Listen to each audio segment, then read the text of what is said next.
Okay, there's Shanna. Okay, great. All right, so if we take a look at the agenda, the way we've organized this is that we are encouraging, any members of the public to that would like to speak to 2 minutes each, but we'd like to uh, have discussion about the Cutler School project or the 3A um, zoning project to be held in reserve for the later on in the meeting. So if any member of the public has something that they'd like to discuss with the FinCom that's not the Cutler School project or the zoning project, you'll have time for that later. But this would be the time for folks to speak. Is there any member of the public that would like to speak on non-Cutler or 3A?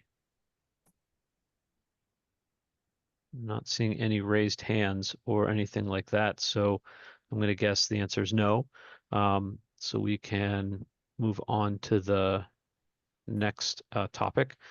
And Finn, I don't know if we want to swap the order of Cutler and 3A only Hmm. because Ben Timon can join us at 7:30 to tell us a little bit about the lawsuit and the hearing the other day.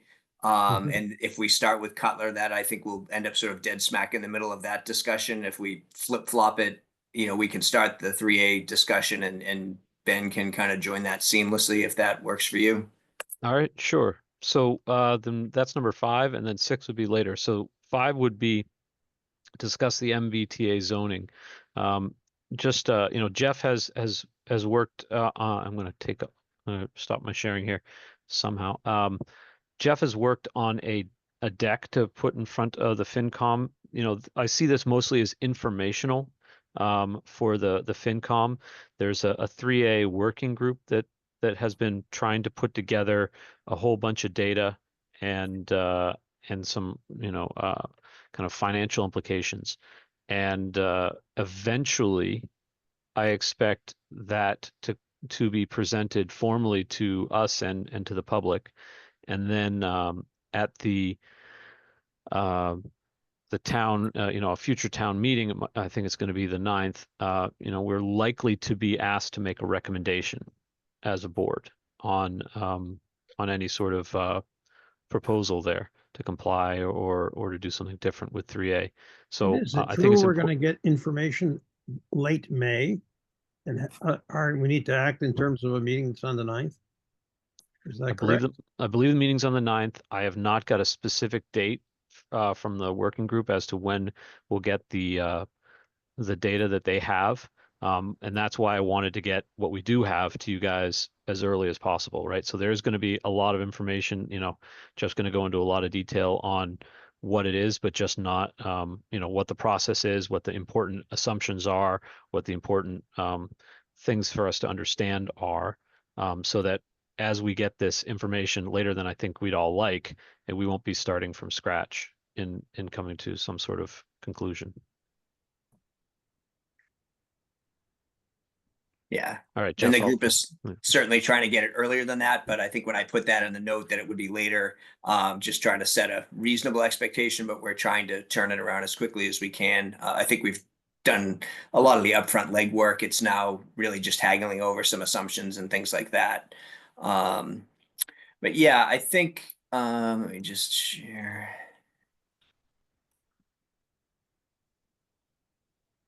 So what I'll throw up on the screen here, I don't know that we've talked about 3A, at the FinCom level. So I tried to pull together these slides, from the ground up. So for those of you who aren't familiar, essentially what happens with the 3A legislation would be that it's proposed that Wenham would have two zones, one within a half a mile of the train station, and the other in another part of town, which in our case will be on Boulder Lane over, sort of in the Gordon College section of town.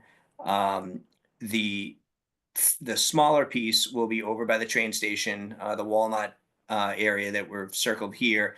73 units, I think, is what's proposed there. And then over by Boulder Lane is the much larger proposal, which would be a total of 292 units that the planning board has pulled together as the 2 zones that would comply with the MBTA zoning, the 3A zoning as it's referred to.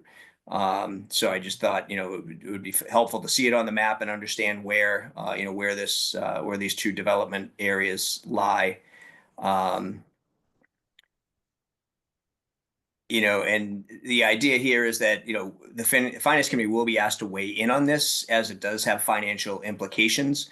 So it's important for the working group needs to get this to you so you can see some of the inputs and outputs and how this, would play out in Wenham if it were to be implemented.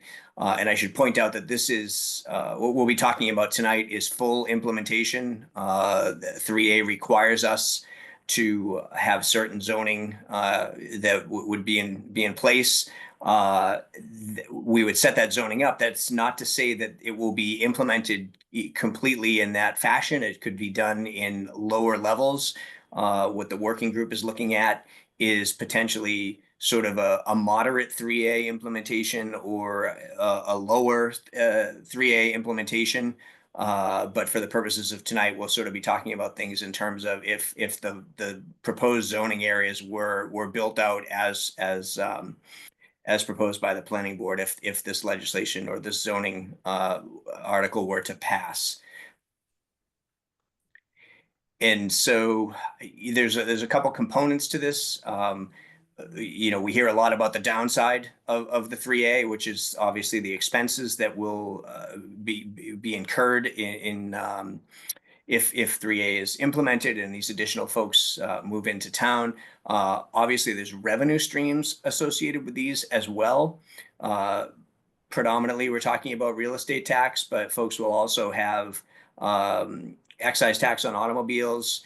And we are also looking at the fact that these units would likely have some form of mixed use, which would mean that we had some retail and or retail restaurant space in some of these units. And that would, that revenue actually would be really helpful in this calculation because one straight retail it typically is still real estate tax revenue, but doesn't really have the same expense drivers associated with it that personal or real estate tax does for individual homes that have much more cost associated with them in the form of typically school children.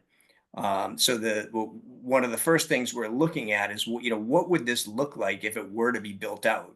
And one of the key factors here is that what we're talking about here, what 3A is demanding is increased density. It's not asking us to build a bunch of things that look like Spring Hill Farm Road. It's asking us to build things that are much more densely populated. And what we did is looked around at I've got 2 sections of comps here. So what we call MFOD1, which is the Walnut Street area, which is a smaller development. And I think generally speaking, we're thinking that might be 4 buildings that are, say, 18 units a piece or something like that, that would bring us to that 72, 73 unit threshold that we're trying to achieve. And then over in MFOD2, which is the Boulder area, those are going to be larger structures that are going to be, more than 20, if not, 50 or more units per building. So what we did is we looked around for comps for each of those. And, you can sort of see, one thing that's become clear to us as we look around is predominantly these are going to be 1 and 2 bedroom units. In some cases on these smaller ones, it ends up, potentially more like a half 1, half 2 bedroom split. But, there's one that was just proposed in Essex that's 16 straight 2 bedrooms, no 1 bedrooms at all, no 3 bedrooms. Willow Street over in Hamilton is predominantly 1 bedrooms, but does have, a small component of 2 bedrooms as well. The Harbor Village in Gloucester is sort of a little more unique because it does have 3 bedrooms in the mix as well. And, generally speaking, it's the 3 bedrooms that become more problematic on the expense side of things. 3 bedrooms is where you tend to see the expectation for school children tick up. It's as you would expect, not much on a 1 bedroom, and even on a 2 bedroom, it's not all that pronounced. But when you switch to a 3 bedroom, those numbers do start to tick up.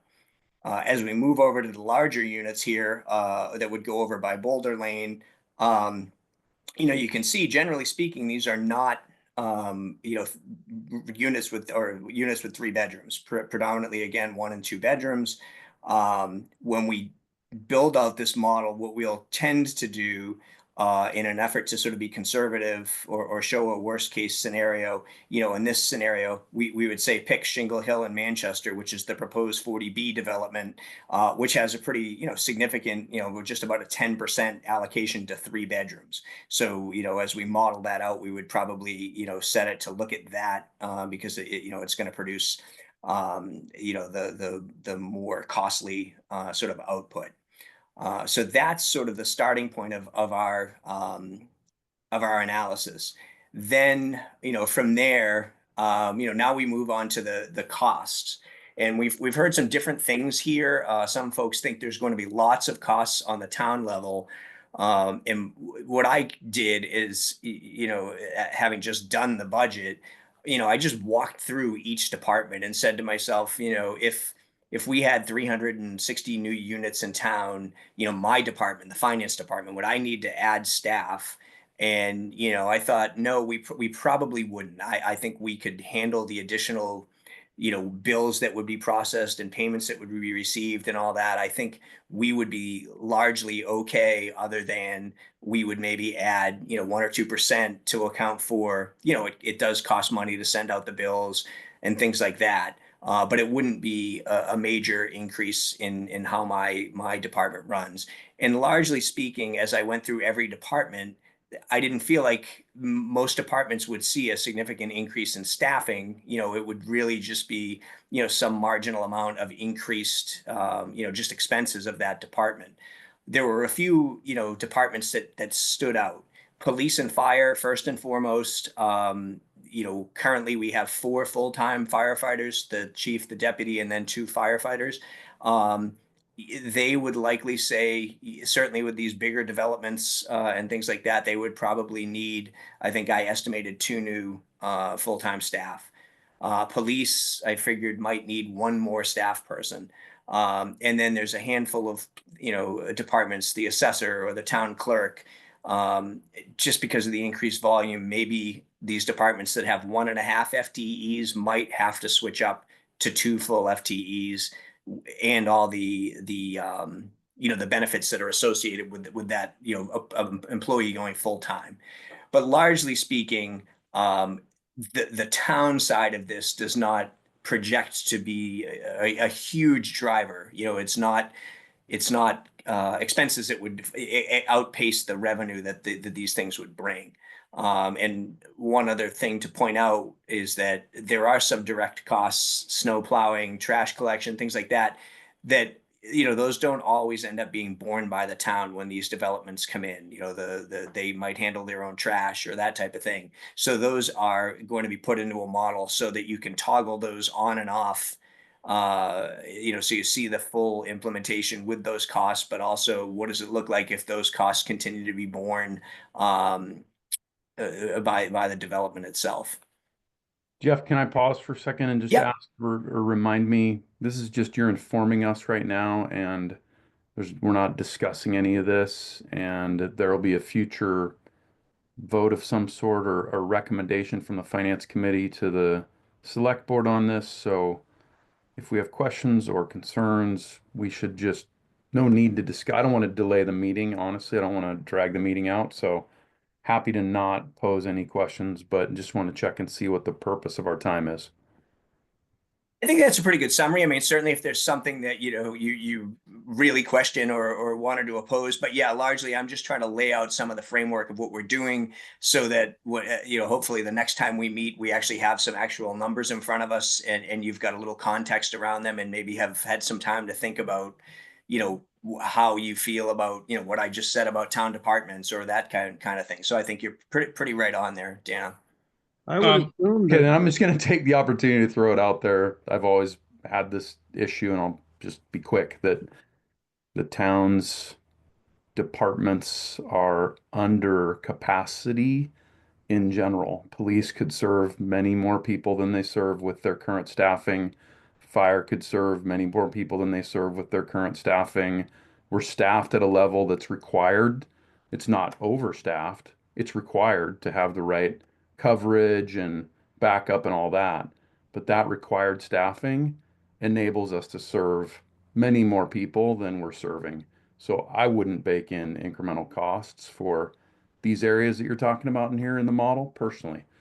There you go. That's my only 2 cents. And I would say I don't totally disagree with you on that. I think I'm trying to play devil's advocate and say, for the folks who are saying it's going to cost a fortune, I'm willing to budge on these particular items, but largely I agree with your take on that. Jeff, are comments with regards to future work appropriate as part of this meeting? Future work on sort of this evaluation and this analysis? Yes. Yeah, I think that's fine. Okay, because I'd like to make a comment going back on because the big drivers here are, how many units is the state really going to max force us to build? How many units, given that, are people actually going to build? And then the number of students that come in. And I was just wondering what research was done or could be done to ascertain the typical number of students that come out of say a 3-bedroom. I assume 1 bedroom is 1 or 2 people and there are no kids. And 2-bedroom, you start getting some kids. But we've heard very large numbers, and I haven't heard the rationale for the large numbers people are presenting. So if anyone is on, Right. So And it's the age of the kids. If we get a lot of high school kids, our high school has plenty of room. We get a lot of right. elementary school kids, So maybe Jeff not. Jeff is going to cover all that. Okay. I think that all these questions that you guys have need to be answered. It might make sense to just note them down and see if Jeff is about to cover them, and then we can basically go back through this deck to any questions that are not covered, not answered by the deck. Okay. Cool. And as it happens, Bob, we're about to sort of get to that next piece, which is, the town side. I think, to Dano's point, is not necessarily a large driver of increased expenses related to this, the new residents. It's the student side and it's the school costs that are really the hardest part of this analysis. Because again, you need to sort of come up with a rationale on how many students you think it's going to add to the mix. And then on top of that, as Dano mentioned, where are they going? We have a whole lot more flexibility, certainly at the high school, probably at the middle school. It's much more problematic at the elementary school level, just because of the model of how classrooms are structured there, and just because we are much closer to capacity, in the sort of K-5 or pre-K to 5 space within the schools as we sit right now. So essentially what we did is we have 3 main places of information that we're using. The one of them was provided to us, the NAHB Housing Economics was provided to us by a resident who's on this working group, Angus West. The Public Policy Center, which is something that was done with UMass Dartmouth. And then eConsult Solutions, which was, I don't know if they were officially part of the Cambridge econometrics and master plan stuff, but I think Steve can correct me if I'm wrong, but I think this eConsult information was pulled in as a part of that master plan process. And what we're seeing is I like the eConsult Solutions one the best because it deals with the types of buildings. So are you building a standalone single family house, a townhouse, a detached single family, or excuse me, an attached single family type of thing? Or are you building a 2 to 4 unit building or a 5 to 9 unit building? They look at that, and then they also look at the number of bedrooms. The other 2 data sources we're looking at don't really dig into the number of bedrooms as much. So, you're left to take one of these, in general, a 5 to 9 unit structure would have this number, but I don't know that that's as helpful because, that 1, 2, and 3 bedroom breakout is really the key driver in all this. And so the eConsult Solutions really provides that data for us. The others provide a much more high level and don't get bedroom specific. Some of them, the NAHB seems more focused on sort of rent versus own and, when people move in and these type of things. But with all that being said, when we take the data we saw earlier with what we think a structure might look like, 10% 3 bedroom or whatever that was, and we apply whatever the data is in any of these three models we're looking at, in all cases, the total number of students is coming in less than or equal to 0.31 students per unit. So, we're not even looking at half a student here. So, sort of to get back to what Bob was saying, I know that we've kind of heard, or I've certainly heard numbers of 2, 3, 4 students per unit, but I don't think any of our data reasonably points to that. But one of the things we did do, it was one of Angus's suggestions in the working group, was to take an approach sort of similar to what Finn did with the Cutler School, which was we're using this absolute data that is being calculated based on the inputs for a number of students. But then on the bottom, we're actually going to show sort of a sensitivity analysis. So, 0.2 students, 0.3, 0.4, 0.5, just kind of go across the spectrum and show people, a bandwidth of different results. And so if someone says, well, I don't believe you at all, that it's going to be 0.31 students, you can sort of look at the sensitivity analysis on the bottom and say, well, even if I double that to 0.6, here's what that looks like.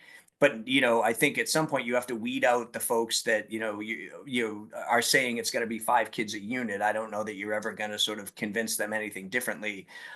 You're just trying to provide the best information you can, to folks. And I think this is a step in the right direction. I think it's just largely what we're haggling over at the working group level is to decide what we think is going to be built. What do we think the bedroom sort of makeup is going to be? I think we're largely in agreement on sort of the data sources in terms of which one of these three um, things we look at for how many students per bedroom or per unit. Um,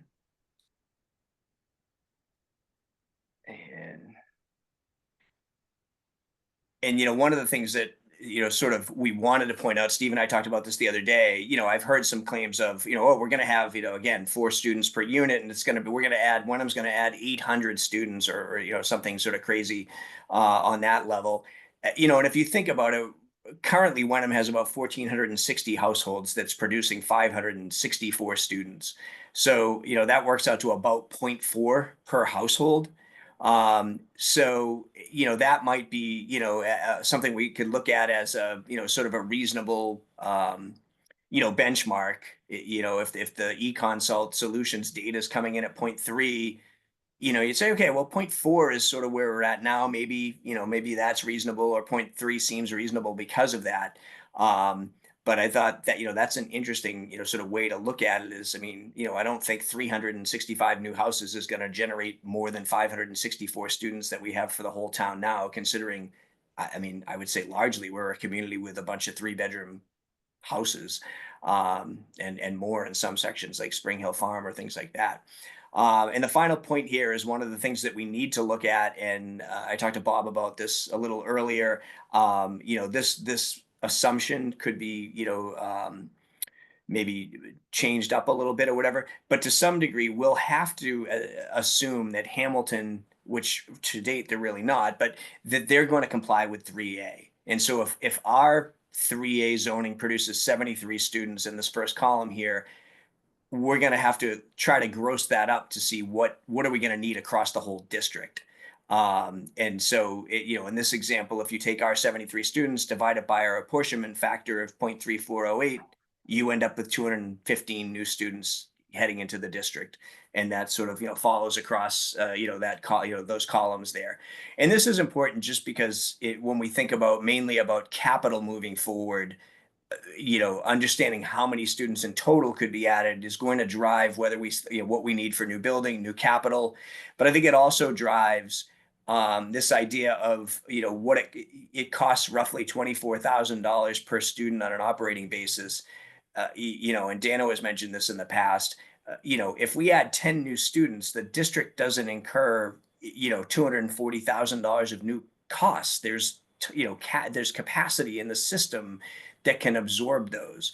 So what we're largely working on is trying to come up with um, something where we say, you know, at 215 students total, maybe there's a factor of point 0.2 for operating expenses. But when you get, you know, towards the end of the spectrum here, if you were going to add 600 students, well, you know, you probably are going to be closer to adding, you know, the full 24,000 per student. So maybe you use a factor of, you know, 0.85 or something there. We have to develop that. But, you know, certainly just saying every new student is going to cost you 24,000 is not an accurate way to look at that. And that this slide here sort of gets into that, how this is broken out. You know, we just took this year's budget that was just approved, broke it out between operating per student and capital per student. Um, and then, you know, on the next page, you know, we start to walk through what I was just describing. I got a little ahead of myself here.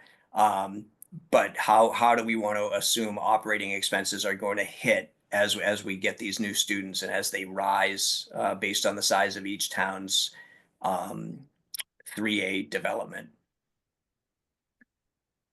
On the capital side, right now there's about an $1,128 cost per student on the capital side, but those expenses are largely things that have already been incurred, and so you know we're paying debt service on or something like that.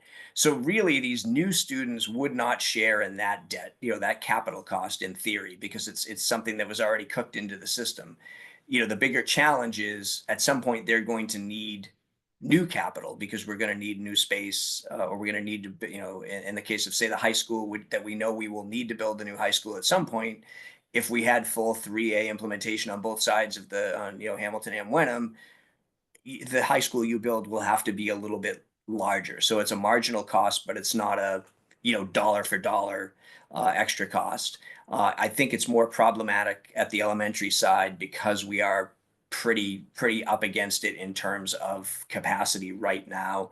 And certainly the proposed Cutler school, we know there's maybe 140 students worth of capacity built into that per the state's guidelines, but that may not be enough to cover the full 3A growth if it were to occur.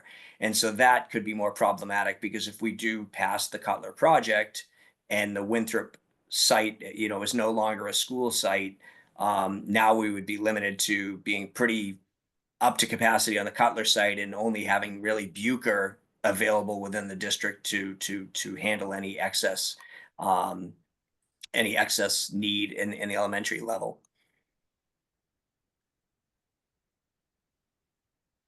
And I can see that Ben is just joining us now. I'll just go through this part quick, which is, you know, if we do need extra capacity, you know, we can't build a new school immediately. So one of the things we're looking at is we would, you know, likely end up using sort of modular units, which, you know, school districts do all the time. And so we just came up with a model where we said, if we know they cost about 375,000 and hold about 25 students, let's assume we, you know, lease purchase those over 10 years at a interest rate of say 5.5%. And, you know, these are going to cost us, you know, roughly $52,000 a pop or something. And we just go through this calculation where we've, you know, set, at least for now, this threshold of 200 students before we need to add modulars, determine how much we're over the threshold. And, you know, as we walk across, it just determines how many modulars we might need and, you know, what the total cost would be.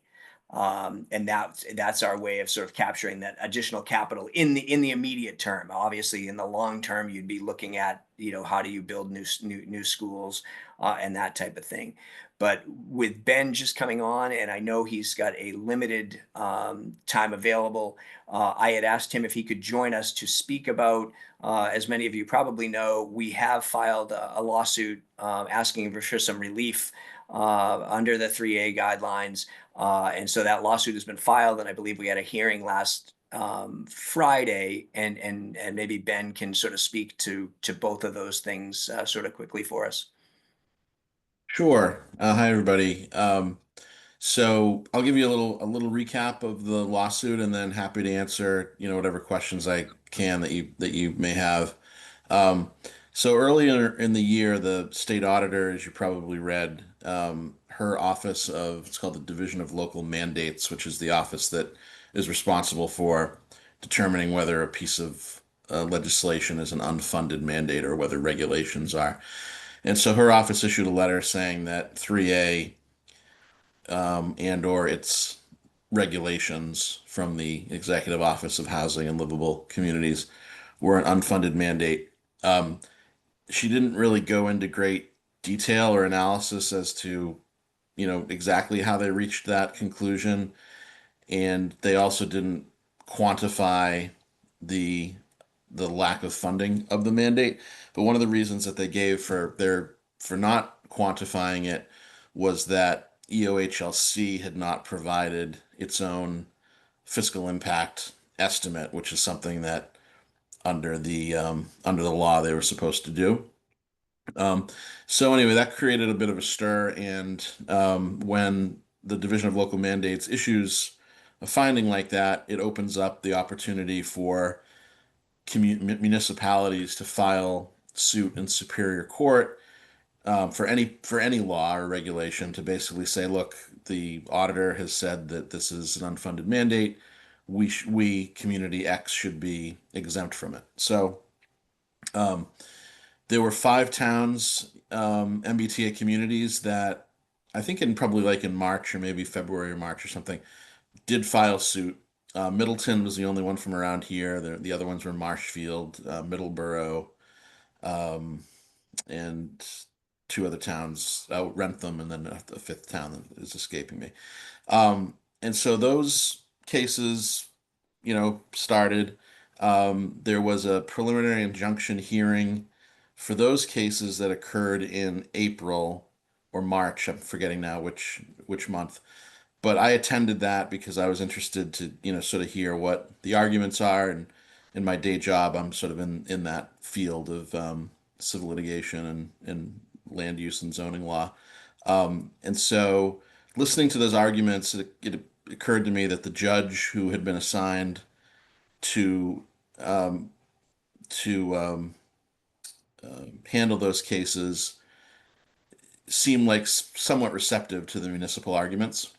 In the meantime, what was going on with Wenham was that we had sent the EOHLC a letter around the same time, maybe February or something like that, saying, "Hey, we're getting our own fiscal impact working group going for 3A in Wenham, and you, EOHLC, is required under the law to provide your own fiscal impact estimate about 3A."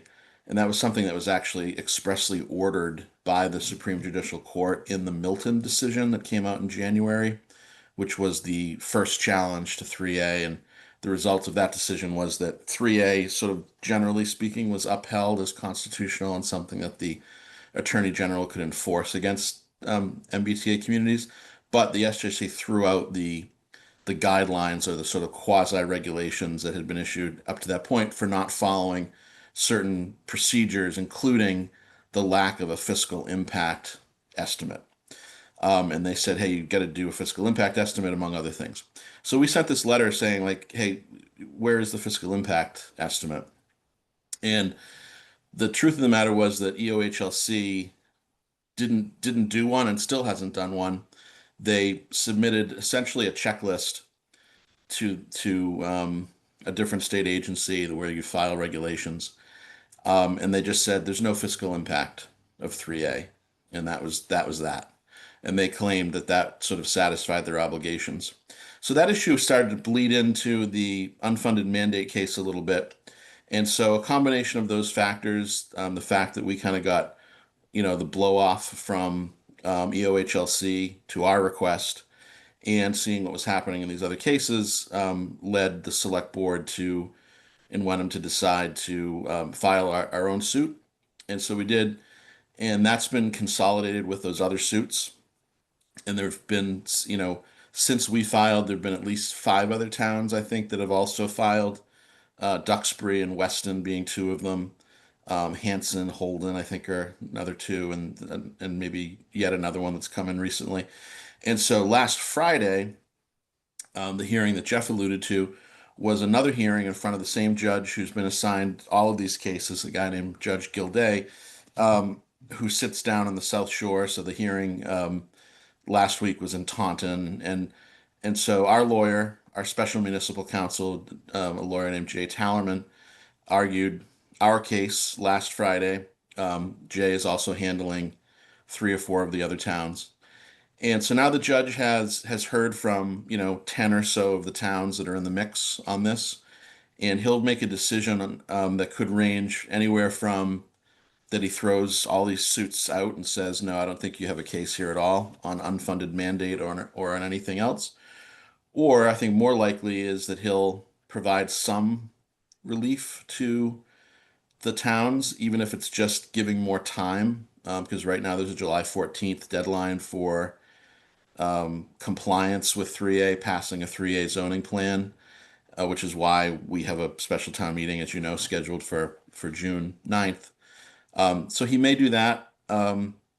He may leave things in limbo. It's hard to say, but my take on it is he's relatively sympathetic to the municipal arguments, and he's actually a former town council himself before he became a judge, so he kind of knows the lay of the land and the challenges of municipal government and dealing with zoning amendments and so on. That's kind of where the case stands. It could be that we get a good decision out of Judge Gilday that renders moot our current 3A plan, meaning we may be able to do something with a smaller number of units or with greater flexibility, or we may even be told we're exempt from it altogether, at least on a preliminary basis. While the case proceeds, he might issue a preliminary injunction saying, okay, you don't have to do anything with this now. Um, that's where it is. We sort of felt like it was the right time to do this because to the extent that we might be able to negotiate some changes in how EOHLC is applying the law to Wenham and the numbers that they've said we have to zone for, which is 365, which is, a high number. It's 25% of our total housing units, and we think that that's an unfair percentage. It may be that this litigation gives us some leverage to try to win some of those concessions. One final point: Middleborough is a town that was able to settle with the state, which was another factor I think in our thinking that the state was finally willing to negotiate with one town. Middleborough was a little bit of a unique situation because they already had a district under something called 40R, which is smart growth, that seemed like it met the same requirements as 3A, and so the state just said, okay, we'll let you have your 40R district comply with 3A. So it was a little bit different, but it showed, I think, a willingness for the state to talk, and now they're feeling pressure from these impending decisions from Judge Gilday in the 3A case. So that's probably more than you necessarily wanted to hear, but that's a recap, and happy to answer any questions that you have. And now, Ben, is the fact that, the way this is applied in Hamilton Wenham just seems unfair in the sense that both Hamilton and Wenham have to do a full 3A build out off of one train station. And, essentially we have 180 of 360 degrees to build out our entire, close to the train station thing. Is that part of the argument? And do we Yes. feel like they're receptive to that at all? Yeah. Yeah, how we're set. Well, the state hasn't this in the case anyway. The state has just said, in response to every town's argument, no, you're totally wrong, and the way we're doing it is correct. But no, I think it may resonate a little bit. Yes, so our lawsuit is sort of centered around in general three things. One is just the unfunded mandate arguments that everyone else has raised, which wasn't really enough in our thinking earlier on to litigate, but that's one thing, and so we have that count. The other are the specific things that you mentioned where we basically say, look, it's unreasonable, it's arbitrary and capricious for the state to make us do a full build out when we only control half of the station radius, as you just noted, Jeff. And also the 25% figure is based on kind of a wacky formula that they use that's in the regulations, but we sort of say, we point out that like we're one of the only towns that is a commuter rail community, which is a certain classification that they use, which typically only requires 15% of that you zone for up to 15% new multifamily units as against your total housing count in the town. And we were at 25 under this sort of crazy formula. And so we've sort of said, that's unfair, it's arbitrary.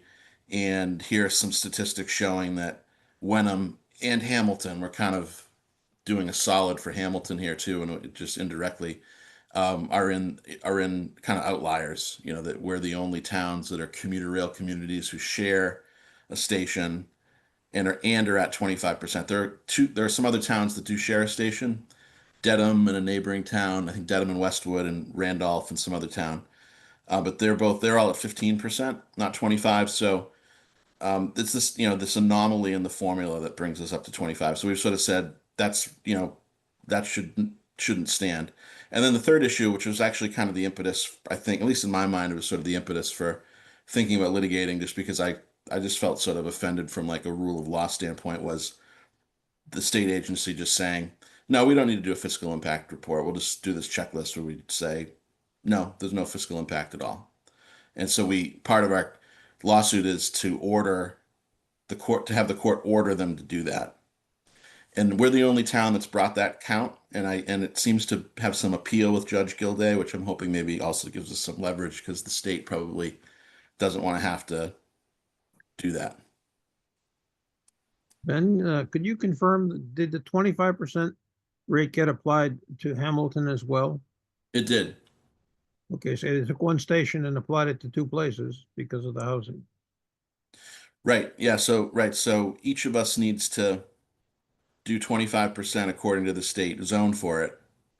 So we've said to the state, look, first of all, we should be at 15%, not 25. And then that should be cut in half because we only control half the radius. So I don't think the state's ever going to agree that we should be at 7.5, but that's sort of the position we've taken. And, if we end up meeting somewhere in the middle, frankly, we'll have to, that hasn't been offered, but if it is, we'd have to sort of weigh all these factors. Do we, take some concessions and move on, or do we, keep fighting?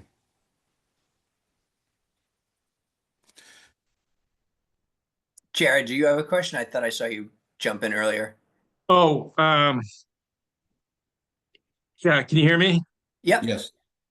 Is the objective to pursue the litigation, but also in good faith, quote unquote, pursue compliance, or is the objective just to pursue the litigation and hope we don't have to comply? No, I think, and I would take the quotes away from good faith. I think that we've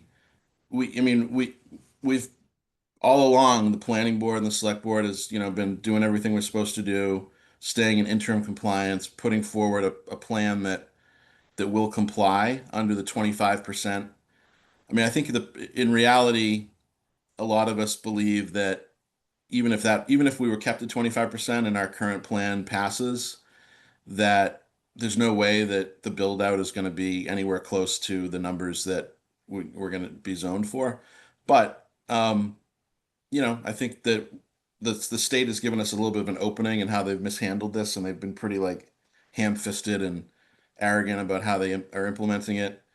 And we do want more flexibility. One of the things we've asked for, this is all public, we've put this in our lawsuit, we asked for it when we commented on the regulations, was the ability to go up to 20% affordability rather than 10%, which is the cap, which some constituents have spoken about, like there should be more affordable housing as part of this.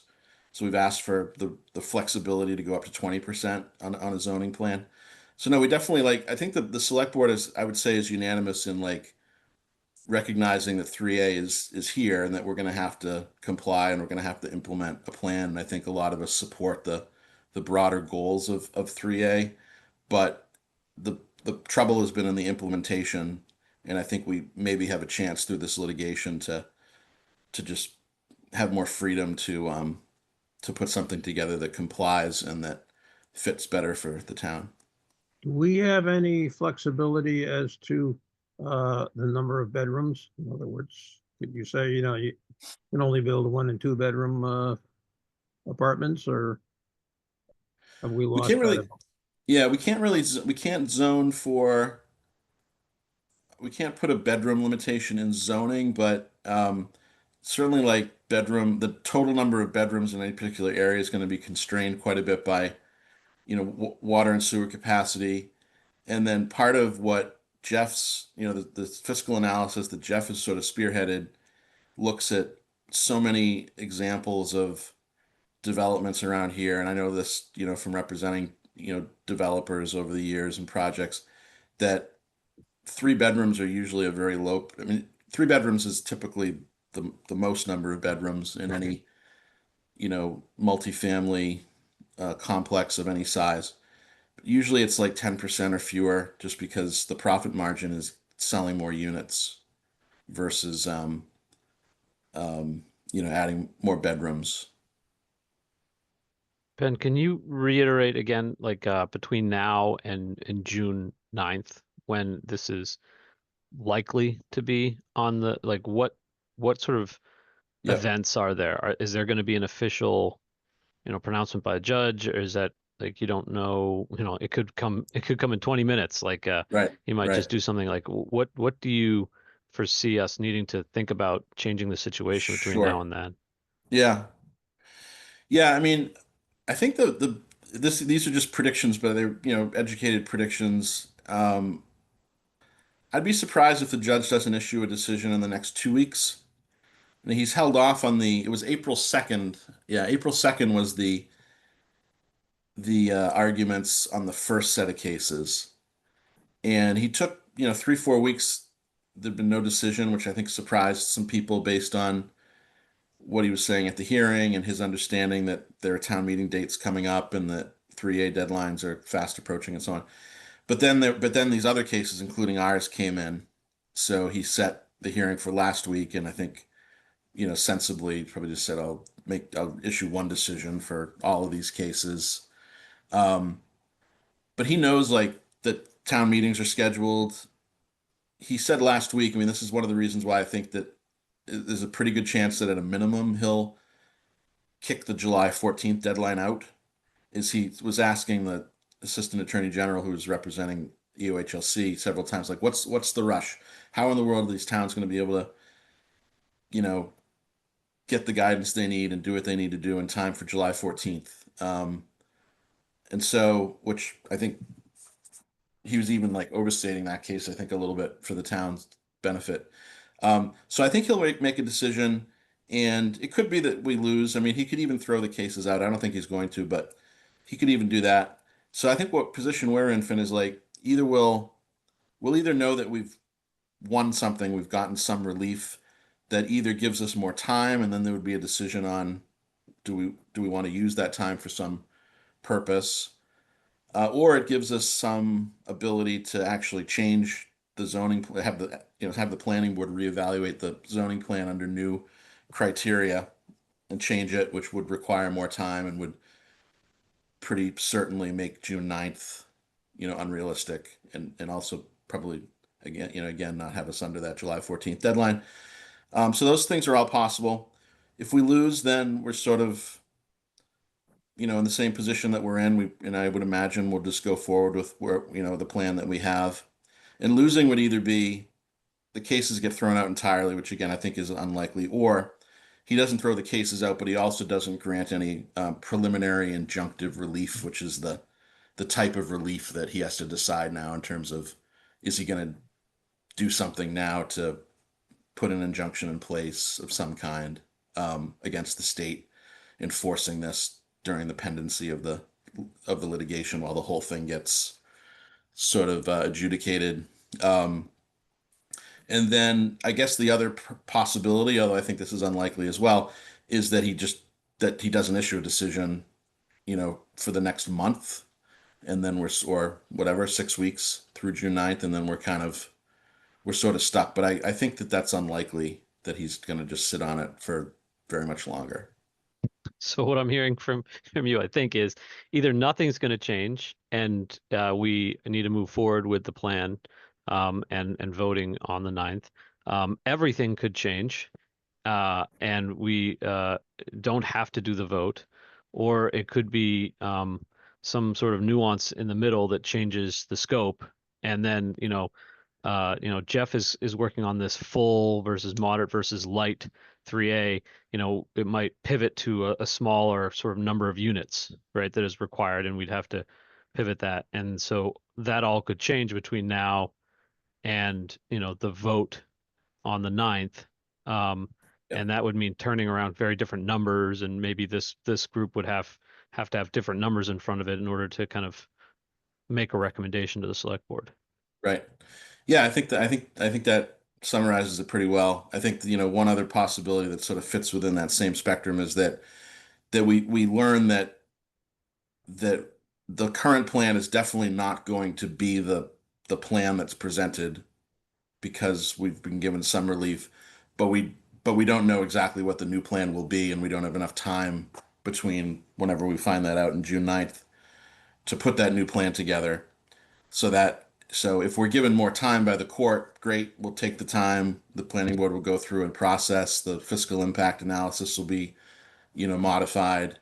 Have more time to have a public information forum to explain to people like what's happened and why what we've been able to achieve through the state if we do. And so that's another possibility that we just all we know, like, come Memorial Day is like, okay, there's going to be a big change, but we don't know exactly what it is, what the new plan is yet. So stay tuned. Ben, one other issue, or it's kind of a common theme we've heard a lot. There's this idea that 3A sort of supersedes and trumps, all kinds of different things. And recently, one of the examples we heard from a resident was that some town in Mass was forced to override the height restrictions in their town. 3A overrode that and forced them to allow taller buildings. And we've heard this along the lines of other things about water use or different things, but I just wanted to get your take on that, because my thought was that a town may have, crafted a zoning plan that involves changing or providing a variance for height restrictions in a way to achieve a certain density on a certain plot of land. But in my reading, I didn't think 3A itself could supersede local law in that way. And so I just wanted to sort of get your take on that. No, I mean, the law certainly doesn't say that towns would have to, change height restrictions, etc. And I haven't heard of an actual case where that's happened. I mean, you hear a lot of, rumors and stuff like that, but I haven't heard that the EOHLC has required that. I mean, the it's 15 units per acre, so that, I mean, the density is what is imposed, but certainly like dimensional requirements, would stay the same as far as I know. I haven't heard of anything like that. And then certainly like all the normal building code requirements still are the same. So, sometimes you hear people at some of our meetings say, "Oh, there's no limit on occupants or bedrooms." They could, or, someone could put in 17 bedrooms the size of a closet, and that's not true. The building code doesn't allow that.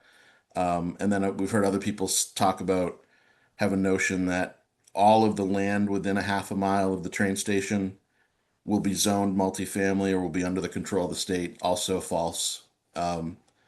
It's just that we have to zone in our current plan, it's 6 acres within a half a mile that's being zoned that way. You just have to zone a certain number of acres within a half a mile, and you can zone most of the acreage as we've done outside of that. So we have 80% of the 3A unit capacity out at Boulder Lane and 20% behind the CVS, which is the current plan. So no, so it's really just about density. Does Thank anyone you. know offhand what the height restriction is?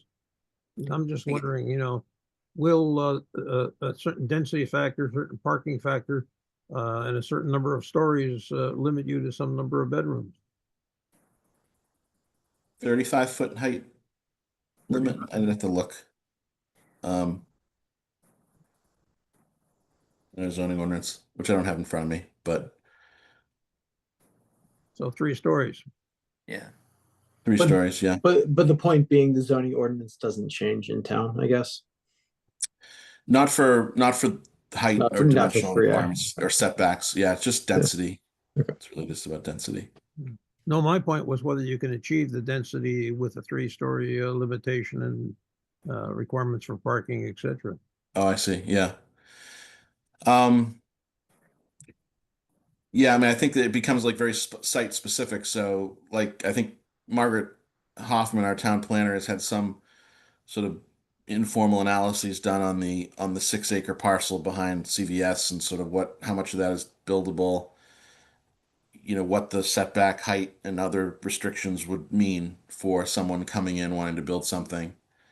And it's very, it's informal. I haven't read these analyses. I don't know how comprehensive they are, but what she's been told is like probably no developer would really be able to build more than like 30 units there, even though I think it's 72 or something that would be allowable strictly under the density calculations of 15 units per acre. So like 15 times 6 roughly, it's roughly 6 acres. So whatever that works out to be. Yeah.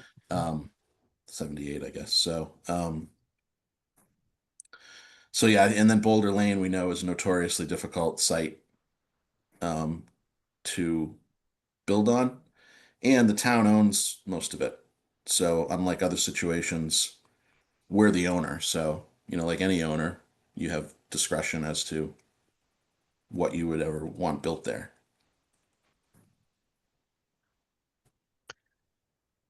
Right. So I noticed it's 8 o'clock here, so I want to thank Ben. I'm not sure if you have to run now, but are there any other questions for Ben before we move on with the deck? I think there's one more slide.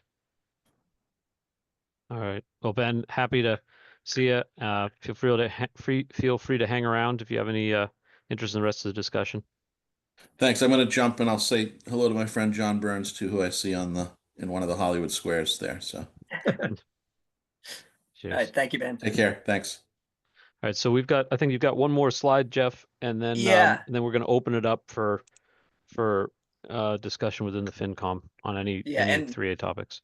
I might actually let you walk through this one since you largely ended up editing this one, so you might be better to speak through it and give us your thoughts.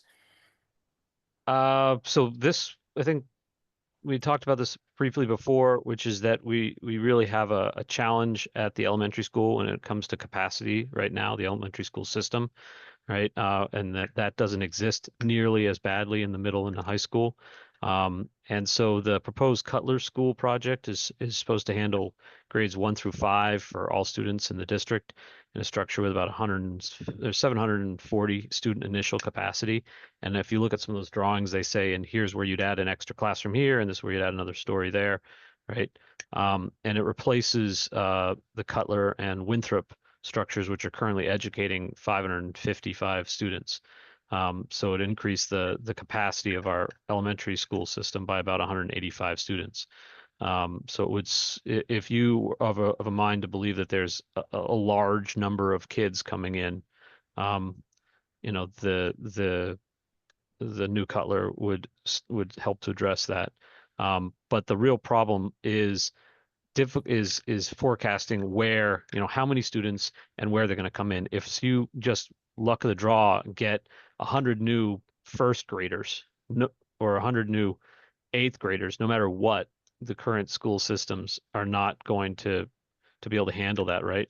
Because but if you have it spread out evenly across all the grades, it's a little easier for everyone to handle, which is one of the reasons that we're struggling to get, that the school district itself is struggling to give us guidance, because they say, if it's spread out evenly across all, that's one scenario. If it's concentrated seriously in elementary or just one grade, that's a completely different sort of operational and capital need, right? But if the new Cutler is approved, right, it's possible that we would still need future investment in either that new school to add in those additional classrooms or Bucher, right? If we needed more overflow. And if the town doesn't approve the new school, you probably need to expand, Cutler, Winthrop, Bucher to deal with the increased number of elementary school kids coming, right? Which is you remember all the numbers, right? It was $220,000 to renovate those two schools. That doesn't include renovating Bucher, right? But we'll be locked out of MSBA for a number of years. And if it's 7 years, right, then $220 million at 5% inflation a year is 310. If it's at 10%, it's $428,000.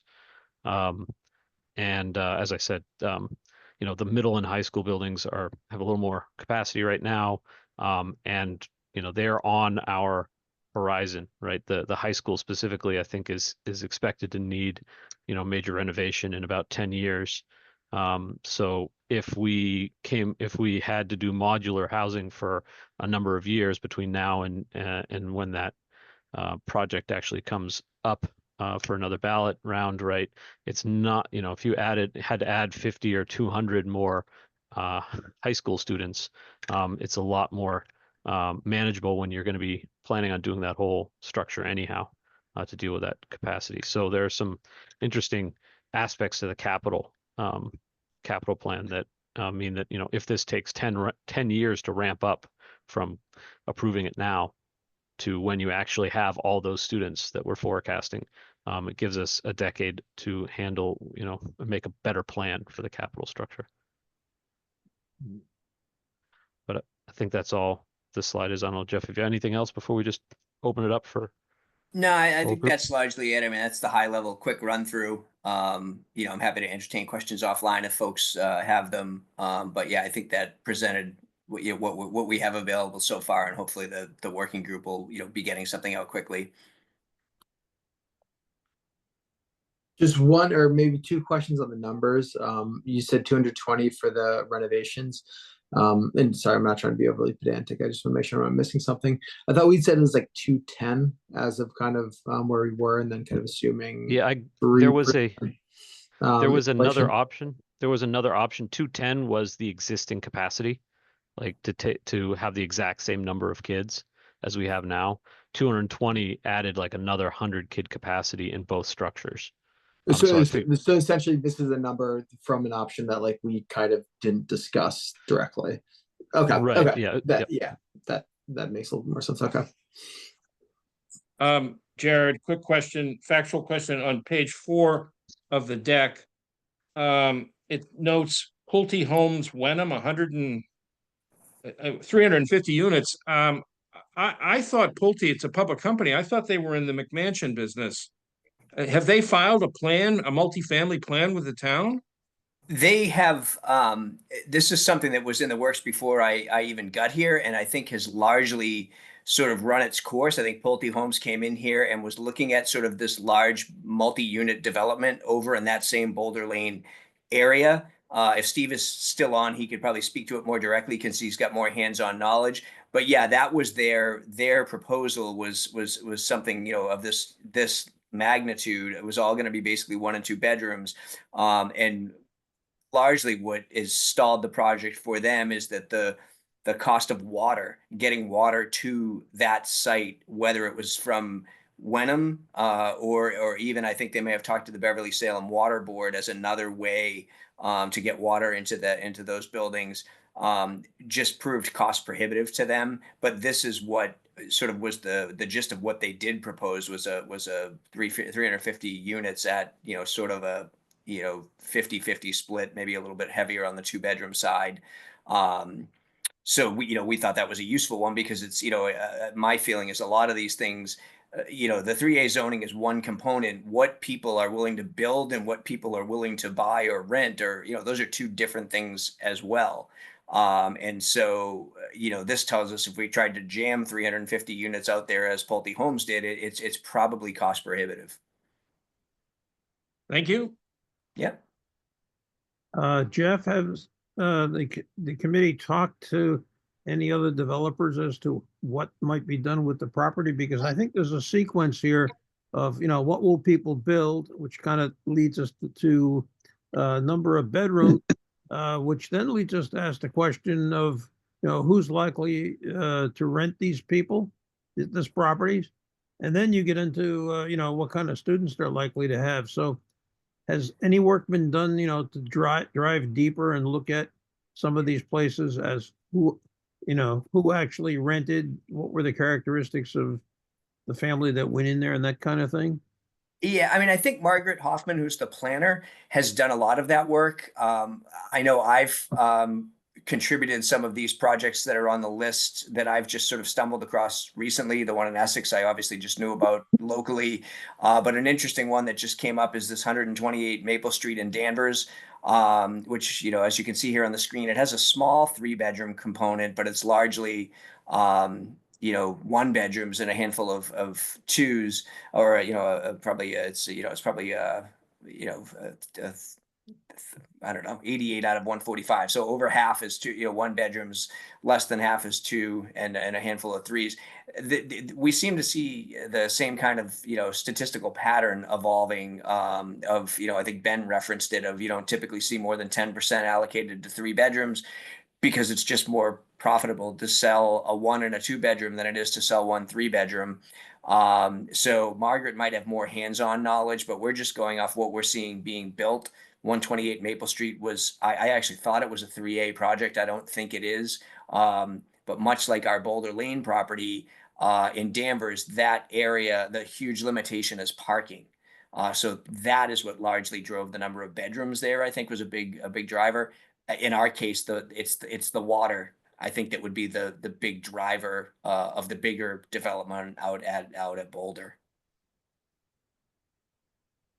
Because, from some of the numbers, I took what you had in this presentation to the preliminary cut. It looks like, with these assumptions at 0.2 students per unit, it's a profit-making venture. I mean, our initial, projections, and we're still working these out.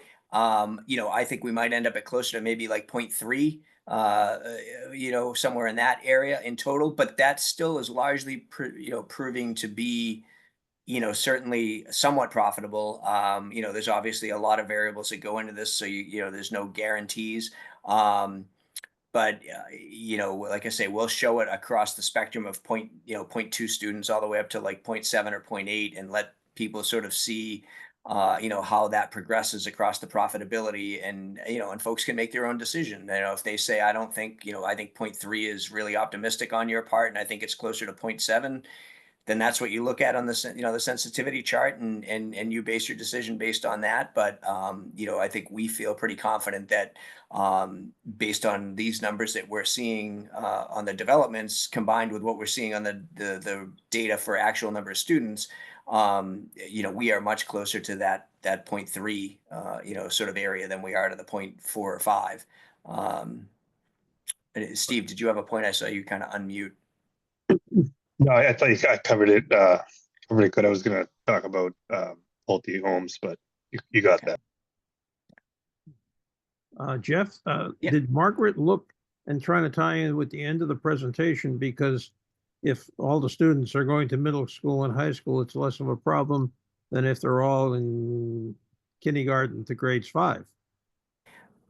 I mean, we can certainly ask. I mean, I think it's all, each project is different, and just because something happened in Beverly doesn't necessarily mean we'll follow the same pattern in Wenham. But certainly the more data we can get, it helps for us to say, well, geez, this is what we saw in Beverly and Danvers.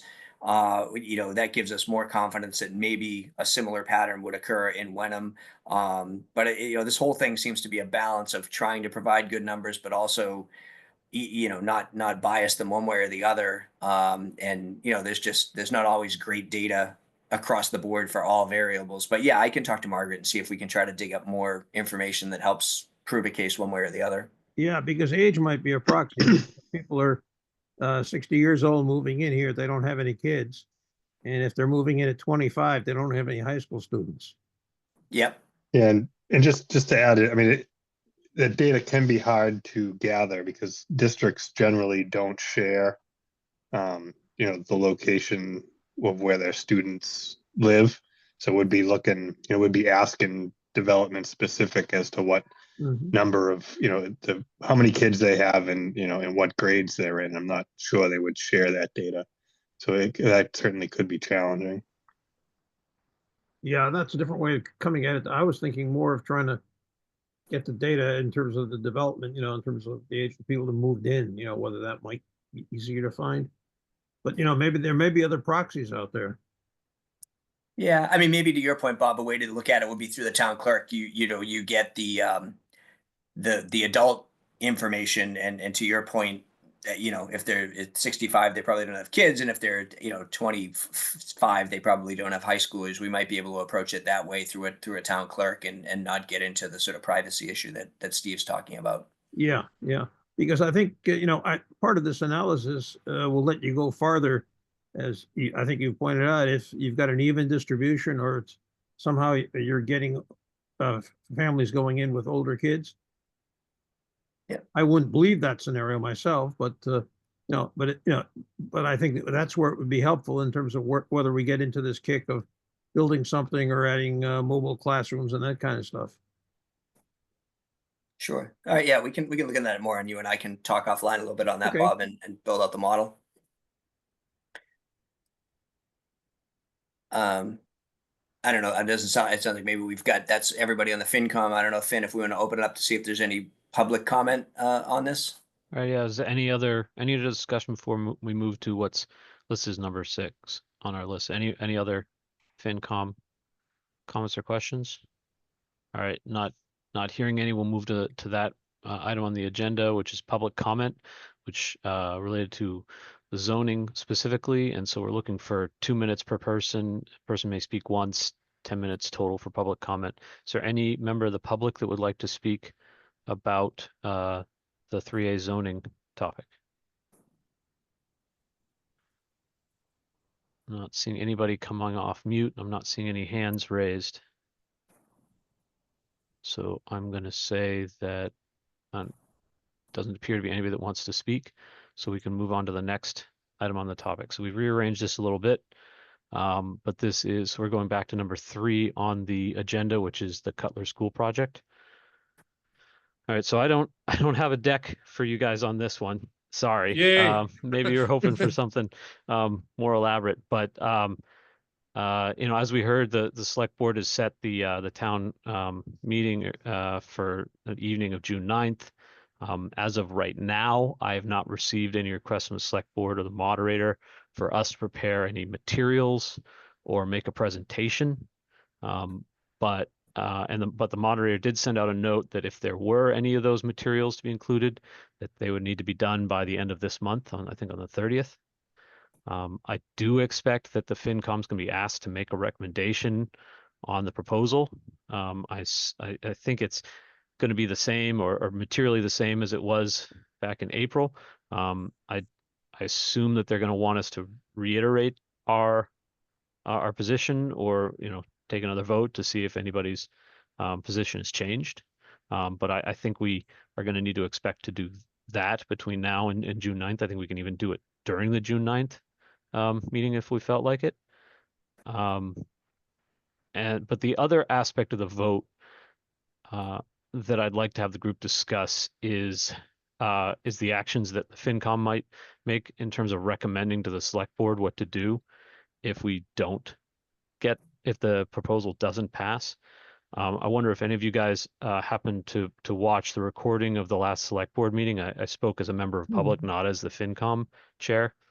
And to recap it very quickly, the renovate Cutler and Winthrop would be, a lot more expensive, as we all kind of saw in our analysis, and it largely won't benefit Wenham residents, right? So I think that if the vote for the proposed school does not pass, I think that there's going to be an even more difficult to achieve a 66% of the Wenham folks to vote for a even more expensive proposal that won't benefit Wenham residents.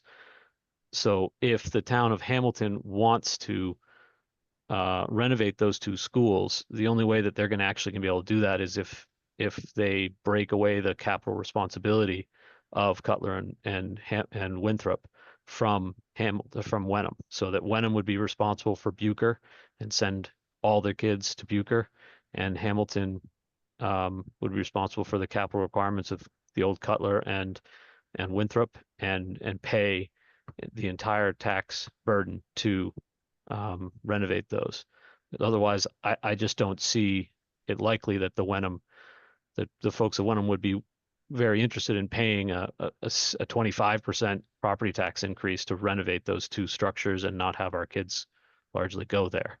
And so, I only had 2 minutes on that and that select board meeting to try to get that point across. It clearly is a complicated one and confused even the folks there from the Hamilton Wenham News as to exactly what I was saying. But I was hoping to have some discussion from the group here on this point, because the regional school agreement is open. There's negotiations happening basically once a month. The next one I think is on the 20th or 21st of this month. And if we wanted to make a recommendation to the select board to take that position, to take the separation of the capital requirements and the students, to those, the local neighborhood school, then that would be the time to start that negotiation with them. So, Then, would it be appropriate to take comments now on your first point rather than this one, or do it Sure. later? Because I Uh, think there are some things sure, to go be ahead. said about preparing for the meeting. Sure, go ahead. Well, I guess my view is, you usually revote because things have changed, and there are a couple of things that we didn't present to people that we could that might be relevant. We tried to make a determination, giving the benefit of the doubt to the other alternatives when we did the financial analysis. People might be interested in getting the most likely analysis, which would, give you more information in terms of what your cost might be. So that's one suggestion of something to come. The other one is to put forward, even though the school committee apparently controls the form of financing, what it would look like with level payment rather than level principal. Because, some people can't afford out of pocket, and it could be voting. Other people could say, hey, gee, if I had the money, I'd put it in the market and I'll earn more than they're paying in interest. I'm happy to pay later. So my suggestion would be that those two kinds of items be considered as something to give people as sort of new information. And also in talking with Jeff, we were chatting about the fact that some of the tariff hoopla has subsided since the meeting when the vote was close but didn't make it. So I heard more realistic versus the benefit of the doubt model that we used, and then the second one was, let's see, what was your second point? That Give them both the give the best case and also the most likely, and also give them what level payment funding would look like over the years. It's higher cost, but it's a lower impact in the earlier years, and people may like that. Okay. Is there any new financial information from the school committee's consultants vis-a-vis the budget? Those requests have been put out to the school, and to date, we have not heard any change to those in terms of, the project would be more expensive under proposed tariffs, those type of things. That request has been made to the school and the OPM, but nothing yet. Okay, because in the absence of any new financial information, I don't think we should speculate, even though I have some thoughts about what's going to happen. But I think we just have to, our vote speaks for itself. I mean, otherwise we're just speculating on no new information. Well, I would disagree with you on that in terms of it's new information to them, not necessarily to us. But we made a very conservative assumption for the increase in the school building costs. And someone could argue that the historical trend is much higher. So that might be the more likely case than the inflation-based one that we included in the analysis. Bob, I'm not sure what you're trying to say. Are you trying to say it's going to cost more, or and we should The reconsider? most likely is probably the alternatives are going to cost more than in the one where we gave the alternatives the benefit of the doubt in terms of giving them the best assumptions in terms of interest rates and things like that. So Okay, Jared, so right? you're saying that our vote should still stand because any additional information is simply going to say that the alternatives are even more expensive than we thought. I'm just trying to understand I mean, group dynamics, where we're going here. Well, I'm not arguing the vote. I'm arguing the material that we provide the voters so they can make a more informed decision. That's all. So if I understand your point, Bob, is you're saying that, for instance, we used a 3% inflation rate in our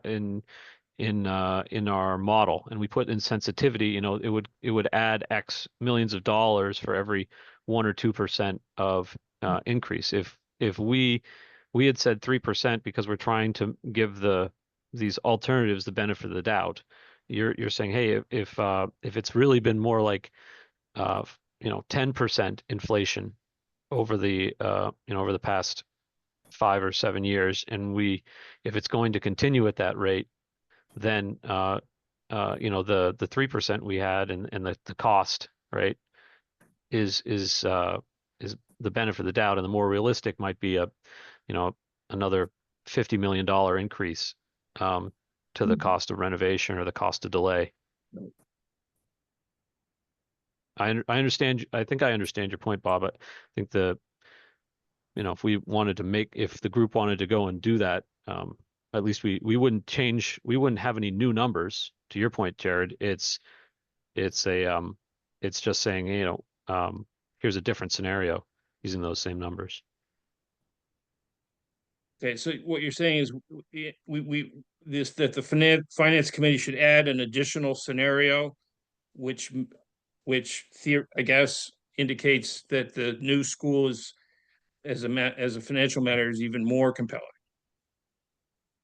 Yeah. That if we wanted to do something like that, right, we need to, as a group, kind of agree on that scenario, put together some sort of material, and be ready to include it or present to it at the meeting. My concern is that,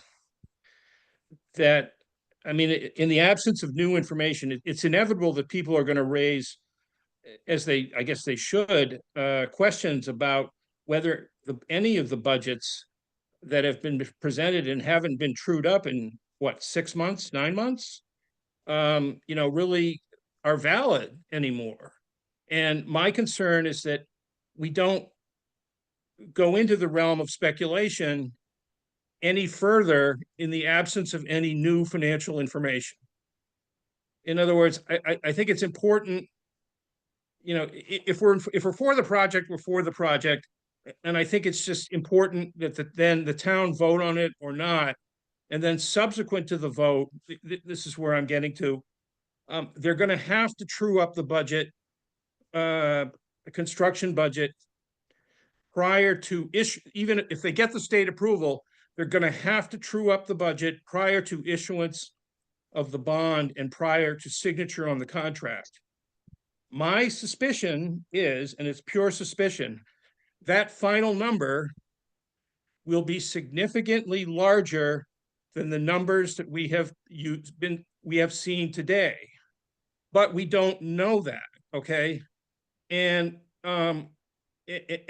so what I'm concerned about is entering into a new round of financial speculation, either for or against, without new hard financial information in our hand. So I understand your point on that first one, Jared. I think that it's a reasonable position to take, right? That we might confuse people rather than help. And with another scenario, and that other thing. The on your second point though about the 142 million, the way I understand this works is we're authorizing 142. If you would have to go back to the town and get another 2/3 vote to authorize any further increase, right? Right, but it's a question of when will the school committee and their consultants, when will they present the final true up to the town, okay? And if, because the worst thing that can possibly happen is we put a shovel in the ground and then have an overrun, okay? That is the worst thing that can happen. And so the only thing we can do to protect against that is that we can have the vote based on the facts that we have in hand. If the school committee presents a new budget prior to the vote, we should, you know, in whatever fashion net possible, we should scrutinize it. I'm not sure they're going to do that, okay? So the question is, the final budget will then be presented subsequent to the vote. I think it's something that we as a committee have to be prepared for, because I do believe that the final budget won't come out until after the vote. Okay, and I have a view as to what that final budget is going to say, okay? But we don't have it. And so So let me make sure I understand, Jared. You're not talking about operational budget. You're talking about the capital budget of this particular project. correct. That Correct. you're concerned that the 142 is going to be an underestimate for the cost of the project, and that sometime in the future there'll be a cost overrun that won't be able to be, you know, It'll consumed be by what some sort of. when we've already put a shovel in the ground and issued the bond, and that's what it's critical that we avoid that. And so, and the way to avoid that in your mind is early, or that it was accepted at the April 4th meeting, so they could have started the work earlier, or like how would we avoid that? We don't. The issue is, okay, we all know what's happened, Liberation Day, etc., and we've gotten no new financial information subsequent. Okay, so we have this vote. Okay, hypothetically, the towns approve it. Hypothetically, they will still, notwithstanding having the vote in hand and having secured the state's approval, they will still have to true up the final construction budget at that point in time. In my opinion, that number will be significantly more. It's merely a supposition, but in my opinion, that number will be significantly more than what will be approved by the two towns, assuming that they approve it, okay? And that information has to be presented to people for the construction contract is signed and the bond is triggered. I won't claim. Yeah, maybe Jeff, you can help me on this. Yeah, so I just want to clarify a couple of things. So, first of all, this is not uncommon. I mean, even if the project had been approved by both towns at town meeting back in April, then the subsequent ballot votes passed. By the time the school got to actually build, starting the project and everything, costs have always sort of risen. And so there's always contingencies built in for future escalation of the costs. In this case, it might not be enough, right? Because as Jared said, with Liberation Day and tariffs and all this, it's probably, escalating how quickly the costs are potentially rising in theory. But normally, there's contingencies built in to account for some price growth. And then there's also this concept of value engineering to bring the project in under what's been approved. The worry would be, as Jared describes it, is that the contingency is not nearly enough, and value engineering alone is not going to get you back to what you've approved. So certainly that's a consideration. But the other thing that's in play here is that both towns failed the town meeting vote, but they both passed the ballot. And so we have a standing ballot vote for a specific number, which is what we voted on at town meeting and failed. So this vote that we're going to take in June, it has to be in lockstep with the ballot vote number, or we need another ballot vote. So, that could be a question for the select board, or, if we get new numbers for the school that are so out of the realm of what we've already approved at the ballot. I don't know that there'd be an appetite to, I mean, one of the reasons I think they're having the vote is because they have ballot votes in hand passing this. And so they're approaching it saying, if we can get the town meeting vote, we can move forward with the project. But if we were to change the, increase the value of the project at town meeting, then you would actually need another ballot vote. So you'd sort of be right back at square one. And I'm not saying that we should do that, but I'm just advising the committee that it is more likely than not that that will be the scenario that we face, given what's going on in the economy, because they will have to true up a final budget subsequent to the collective town votes. And I don't think it's fair to anybody to publicly speculate as to, well, we think it's going to be more, therefore we should not vote for this. I'm saying the opposite. In other words, I think our vote should stand in the absence of any new information, and that should be our advice to the town. And then when the final budget is trued up, somebody's going to have to certify. It's probably the select board and it's the consultants for the school committee. Somebody is going to have to certify and sign that there is sufficient funds to build the building in hand. I don't know who's going to have to sign that. I'm glad it's not me. Okay, but that's that critical last step. That somebody's going to have to go on the hook saying there are sufficient funds to build the building, assuming the towns vote for it, and that therefore we've done everything we can to protect against an override because we have sufficient contingencies in the budget. Okay. That's the way this is going to play out. I don't know who it is. It's probably the select board and the school committee with their consultants. But that's why my first question was, do we have any new financial information? We don't, and that's bad. Okay. I mean, I know I'm sure they're working on stuff, et cetera, but this vote is going to be taken in a vacuum. And I'm not saying that Bob's points aren't good ones, in terms of another scenario. I'm just saying we have a bigger picture we have to focus on, that we're going to see subsequent to the votes. End of sermon.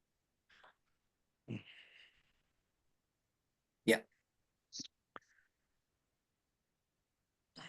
David or Dano, do you guys have any thoughts on revote or more work in prep of the meeting?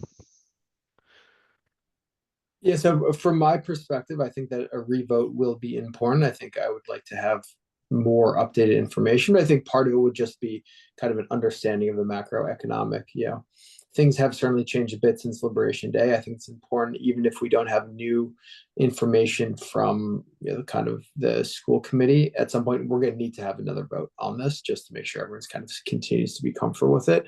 I think everything we looked at, this is clearly the least expensive option is the consolidated school, which we voted for 4-1. I still think that's going to be likely the case, but I think we just definitely need some more information from the school in particular. And then, I think that we should really be thinking hard about the contingency of, if this does not pass, putting the motion in front of the select board, or whomever it needs to be, kind of on what Wenham does with the elementary school children going forward. Because I think it's kind of a 2-part issue here, protecting Wenham finances, both from potential for overruns, which obviously Jared has kind of spoken on, but also just the fact that if this does not pass, we can't be exposed to 25% tax increase to renovate schools that our kids won't go to.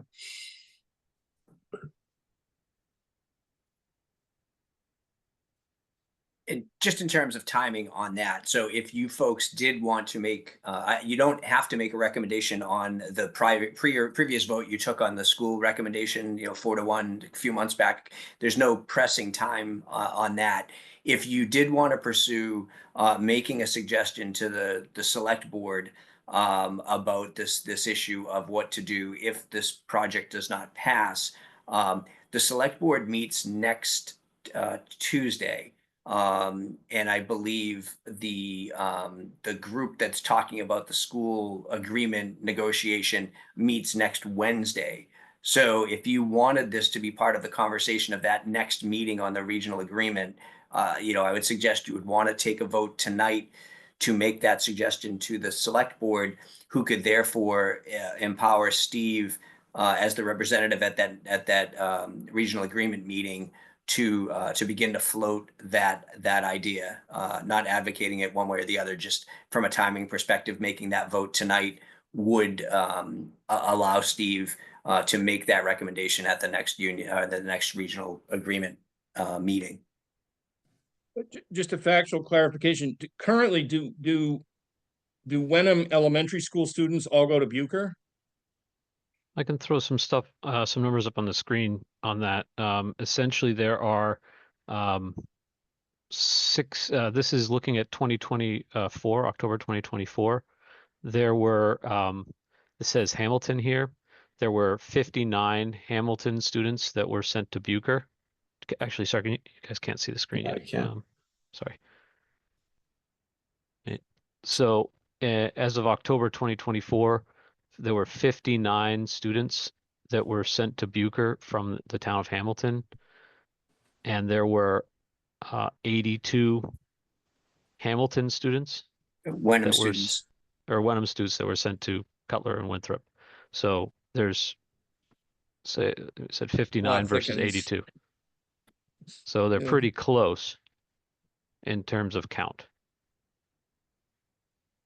And likely some of that is due to kind of IEPs, right? Because Winthrop has some of the special education, maybe not Mhm. entirely, but some of it. hmm I think that's one of the major reasons that those that particular kids might be sent. There's also a proximity to the school. Yeah. That they take into account, as well as, evening out grades. But I think it would be significantly cheaper for Wenham residents to vote for, reusing the administration building, which used to be a school, right next to Bucher, or bringing in modular units rather than paying a 25% property tax increase. I would personally be in favor of this vote. I think it makes sense. I think it's also important for us to think about contingencies. If we're concerned on the other costs kind of being rapidly inflated. So And could you repeat and I did hear you live at the select board. Your proposal, could you repeat the component so we're sure what we're voting on? all right, I was going to make sure I put that on the screen here, so maybe I type it out. But it was it's something to the effect that if I got to pop this out, type it up here. If the vote for the proposed school is not successful, right, then we would be recommending to the select board that they negotiate a separation of the capital responsibilities of the three schools. So let me see if I can. Are you including operating, or are you suggesting that Wenham students go to Bucher and Hamilton students go through Cutler and Winthrop? There are I two think- parts of it. I think that there are different ways that you could imagine this happening, right? You could imagine a hard requirement like you just described, right? That all the Hamilton kids can only go to Hamilton schools and Bucher can only go, or you could imagine a 1-to-1 ratio where you can only send one direction if one comes back, right? Or there are other ways. I don't think it's reasonable to expect Wenham to get a free ride with by sending kids to Hamilton and not having to pay for those structures, unless there's some sort of compensation that goes their direction. That's why I'm thinking the 1-to-1 might work better, but I think we don't need to add those specifics to a recommendation, right? We can simply say that we need them to come up with a scenario that works and separates the capital responsibility. So you're talking capital, unlike, as part of my education, comparison to other places, notice people have all kinds of variations like pre-K to 5, they do in town and they send the higher grades to a regional school. And those numbers cut off at all kinds of places. But you're not talking about that. You're talking about just the capital funding for the school. Am I correct? I think so. I mean, you might make an argument for operational costs too. Well, Guys, I that would think be the case of saying, Bob's hey, we don't send our pre-K to whatever grade to the regional school. We provide the school within the town of Wenham. We run Guys, our I think, school. sorry, I think, I mean, I haven't chimed in a whole lot, but I think Bob raises a like point that sheds light on this topic in general. We've spent years and millions of dollars to get to this stage of this school consolidation strategy. So I think to pursue another strategy, there's anything under the sun is going to require massive amount of research, legal process, everything else to consider all the alternatives. And so it feels pretty premature to us in a relatively short amount of time to throw together a motion to consider an alternative when there's, like I just said, unlimited complexity to what the alternatives might be. Yeah. I actually like your alternative, Finn, personally, but I just feel like it's premature to put that on the table.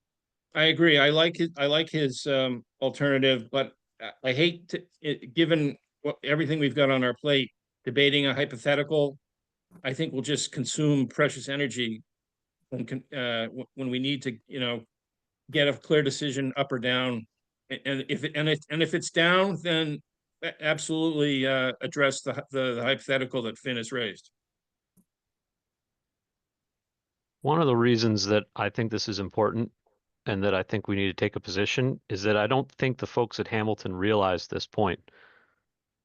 Right? If the neighborhood school folks that are voting against this think they're actually going to get neighborhood schools on the backs of Wenham residents, they're fooling themselves.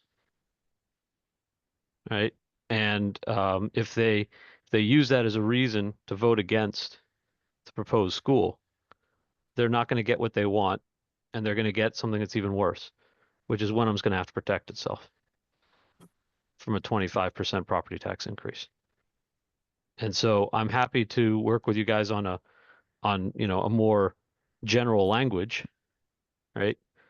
Requesting that the select board, look for other options that protect Wenham's financial, position, right? But I would like us to take a position that that forces the folks at Hamilton to realize that this is not in their best interest. I personally agree with that, the entire framing of that statement. Yeah, I think what I read here is certainly vague enough primarily to get the message rather than to suggest something, a concrete proposal.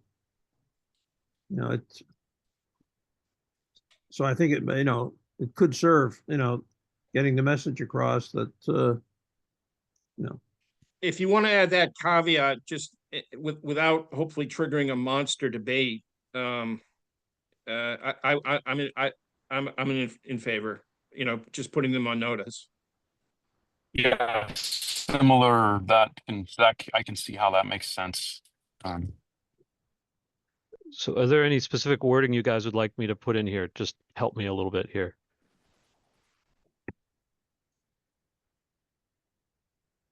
Or I would say negotiation. separation of capital and capital responsibility for the separate elementary school facilities.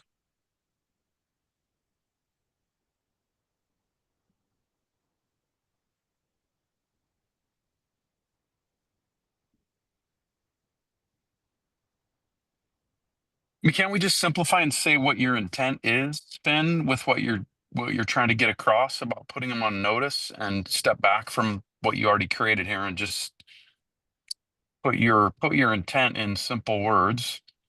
I mean, let's just do it in English. I want you guys to know that if you do this, Wenham will exercise its rights to protect its financial whatever and ensure proper education for its kids with or without you.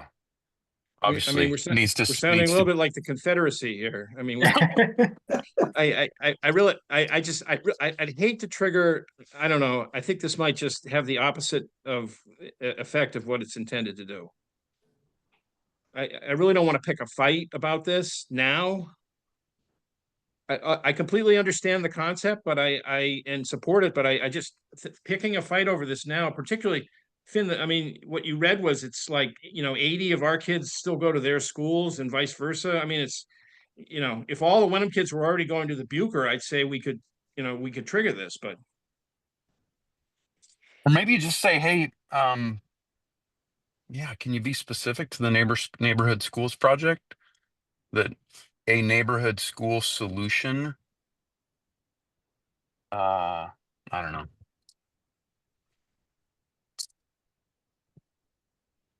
I don't know.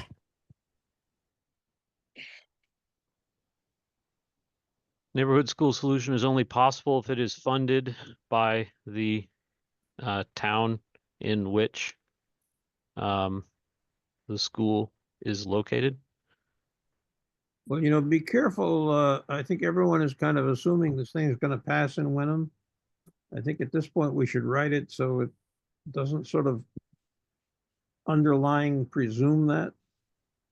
I like your first thing,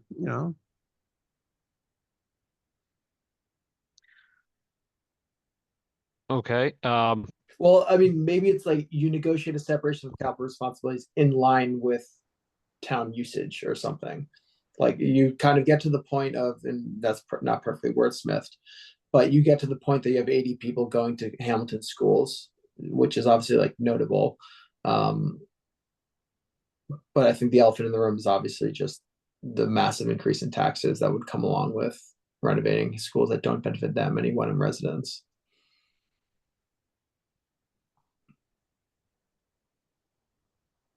Like student populations at the elementary level or something.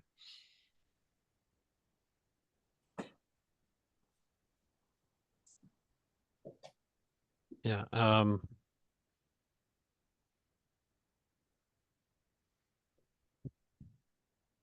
Yeah.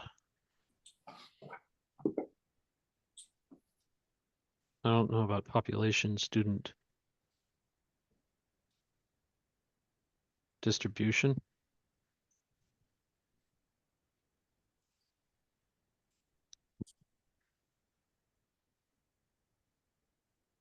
Yeah. All right. So we've talked about this about 9 o'clock at night. Is there any other wordsmithing before I call the motion? I think you were better off before you added those words. Is my. It's direct, but it's also vague, and it's just delivering the message. Is my view. So. yeah, the first declaratory statement. Okay, so it's this, it's not these ones here. It's basically, so I'll call the motion. The motion is to recommend to the select board that the town take the position that the consolidated school proposal is not approved by the two towns. The town of Wenham negotiate a separation of capital responsibility for the separate elementary school facilities. And so Yeah. I'm going to look for a second. Second, All right. Any other discussion before we move to a vote? Are we Not allowed to hearing it. abstain? I'm not trying to be negative, Nelly, but I don't feel super comfortable. Is abstention an option? I think it is. All right. Any other discussion, questions? All right, we'll move to a vote. Finn votes aye. Jared, Dave, I feel like I just fired on Fort Sumter. So I think I heard 4 aye votes and 1 abstention. Yep, Dano abstain. Okay, just confirming that. All right, guys. Any other discussion on this topic before we move to discussion? I think the next item on the agenda is public discussion, public comment. Did we want to have any public comment on this school? Perhaps we should have actually done that before taking a vote on the motion, but I think we still have one potential member of the public who may want to speak. Yep. if there's any members of the public who'd like to speak, now is on the Cutler project, now's the time. All right. Not hearing any, we'll move to the next item, which is number 7, which is approving the meeting minutes. Frankly, folks, they're pretty dense, and I wouldn't be surprised if you guys hadn't had the chance to go through all of them. So I'm happy to postpone this to the next meeting if you'd like. I read them, ready to vote.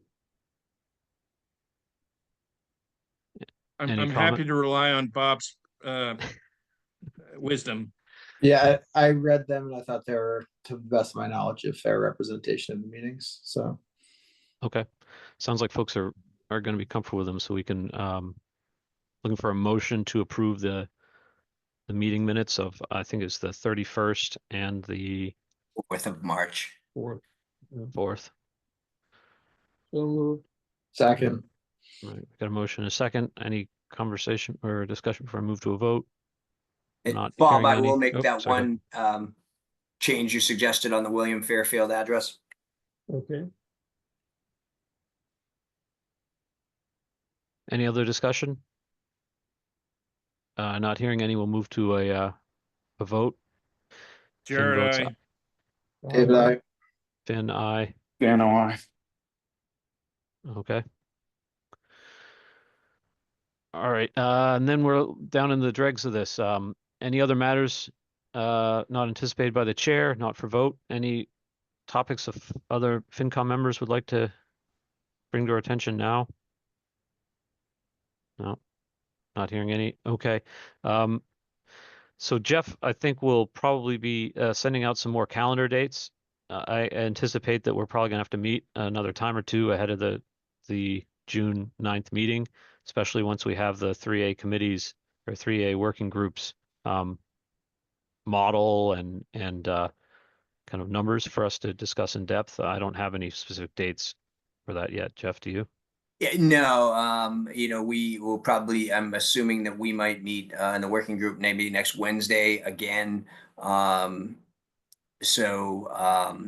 Yeah, having the FinCom meet next Wednesday would seem like it's a pretty tight turnaround, but I'm thinking maybe the following Wednesday, hopefully we'd have some final info from the working group, and we'll also ping the school again to see, if the OPM has got any additional information relative to the project. Which could help our discussion around the Cutler School vote and our analysis on that. So I'd say at the very least, it's probably, 2 weeks from tonight. Okay. Is town meeting a command performance like the one we had in April for us, or? I mean, I would say, there's quite a few items that are now on this special town meeting. The Cutler project being on there again, it's work you've already done, or whatever. So I don't know that you'll have that much to do there unless we get some really significant new information. The 3A stuff, the financial aspect is obviously a huge part of it, but I think the heavy lifting is done by the planning board and the select board. And all of the other articles are, pretty light lifting from the finance committee standpoint. There's a couple of things in there allowing the town to give stipends that are allowed under Mass General Law for things like being a certified treasurer or a certified town clerk. But those are, they're $1,000 stipends that I think, in total it's maybe $3,000 or $4,000 that would be allowed. You'll be asked to weigh in on that, but yeah, it's nowhere near the heavy lift that the annual town meeting is for you folks. We should be there. Yeah, Okay. ideally you'd be there, but if we're down a person or something, it's not the, I wouldn't consider it as important as annual town meeting to have the full presence, but it's always welcome if we can get it. Jeff, as you continue your duties day to day in the building over there, could you ask around as to who's going to get up at town meeting and say there's enough money in the construction budget to build the building? Because somebody's going to ask the question. I mean, on the notes I have now, it's Jared Ward, but I can look into that further. I'm a no, okay, I'm saying in advance, that will not be me. Yeah, no, I mean, that would fall on Eric Yeah. Tracy and potentially if he were to, if the OPM was given leave to speak at the meeting, it would fall on them to do that. Right. It wouldn't, it wouldn't and shouldn't fall on members of the finance committee to be the final, arbiters on that, I don't think. And I'll just throw out a little factoid, 20% of all union members in Massachusetts are illegal aliens, so we got a lot of work to do. The ICE will be sitting outside the union halls there. I mean, they're hanging outside the supermarkets now, so anyway, enough said. Did not know that. That's interesting. Yeah, I don't, well, actually, here's a factual question I would appreciate an answer to. Do the unions, because it's a union shop deal, do they use E-Verify? I bet you they don't. Yeah. And the reason they don't is because they couldn't staff their jobs if they did. So. Yeah. I mean, we have unions, but we don't have that issue. But certainly the bigger, construction unions, Yeah, it's a different thing altogether. Ask Eric, do the unions use E-Verify? So when they staff the job at prevailing rates, have you factored in the fact? And if he says yes, absolutely, that's actually good to know. Okay, so when they come back with a budget certification, because what, 50% of the cost of the job is labor, at least? Yep. Okay. Yeah, I mean, under the mass procurement laws, all these folks on these bigger type projects, they are supposed to be as part of sort of the pre-qualification process to even bid on these jobs. They're supposed to be certifying that, one, they meet and will meet all of the prevailing wage stuff, but also that, they are doing that kind of verification and things like that, because, that's how the town or the school district is absolving themselves of that risk, is that, you're saying, well, Union X said that they, or Contractor X said that they are doing that work. But yeah, I don't know if the specific question about E-Verify is asked or not, but they are supposed to be signing off on it. The 86 law, that was the loophole, which was Reagan said that the contractors could quote unquote rely on documentation from the employee. So they all rely on documentation from the employee, but a lot of them don't use E-Verify. So because they're not required to by law. So anyway, that's why, and I know I'm sorry to prolong this, but that's why I am concerned about the ultimate cost of the project.